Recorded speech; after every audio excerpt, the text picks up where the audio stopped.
Isang undefeated ang kilalang-kilala bilang heavy puncher at nananalasa dito sa featherweight at super featherweight division. Tumalo din ito ng mga kilalang pangalan at nagbigay ng napaka-impresibong panalo. Ito lang naman ang pinagmamalagi ng bansang Jamaica sa kasagsagan ng 2013, 14 at 15. Sa kanyang napaka-impresibong mga panalo, binansagan itong The Axeman dito sa palakasan sa mundo ng boxing. At mas lalo pang nakilala itong si Nicholas Walters na pinagmamalaki ng bansang Jamaica nang talunin niya ang kababayan natin na si Nonito the Filipino Flash Donaire. Ito yung unang depensa ni Donaire sa kanyang WBE Super Featherweight title.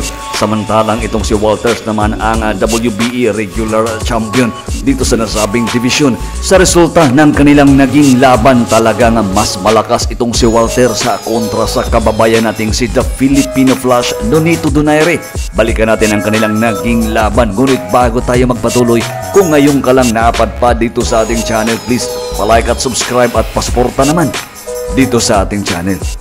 October 18, 2014, Nonito the Filipino Flash Donaire kontra dito kay Nicholas the Axeman Walters. Sa kanilang naging laban, itong si Donaire ay may 33 wins, 21 KOs, 2 talo. Samantalang si Walters naman ay may 24 wins, 20 KOs, isang undefeated. Talagang napakagaling itong si Walters na kung saan sinasabi ng karamihan na talagang magbibigay ng magandang laban at magbabaklas pa dito kay Donaire.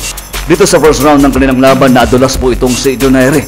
Kung mapapansin natin, talagang pasulong at talagang palaban itong challenger na si Walters. Talagang napakaganda ng mga jabs ni Walters.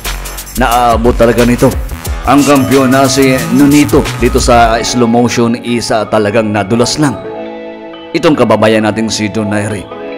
Sa second round ng kanilang laban, talagang kayang-kayang tanggapin ni Walters yung mga suntok ni Donaire. At saka mas mabilis din itong si Walters dito kay Donaire. Yun, doon muntik nang makuha ni Donaire itong si Walters. Buti na lang na save by the bell. Pero dito sa round 3, tumama yung napakalakas na right uppercut ni Walters. At dito is bumagsak po sa unang pagkakataon ng kanilang laban itong si Nonito Donaire. Talagang napakalakas na uppercut ang tumama dito kay The Filipino Flash Donaire. Alam na ni Donaire na talagang hindi niya kakayanin yung suntok ng challenger na si Walters.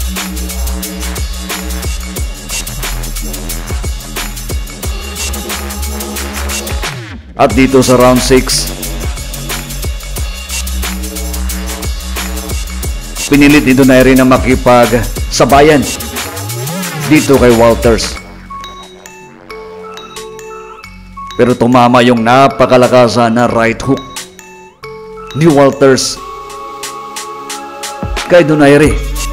At dito isa bumagsak po sa ikalawang pagkakataon at hindi na umabot sa bilang para ipagpatuloy ni Nonito Donaire ang nasabing laban.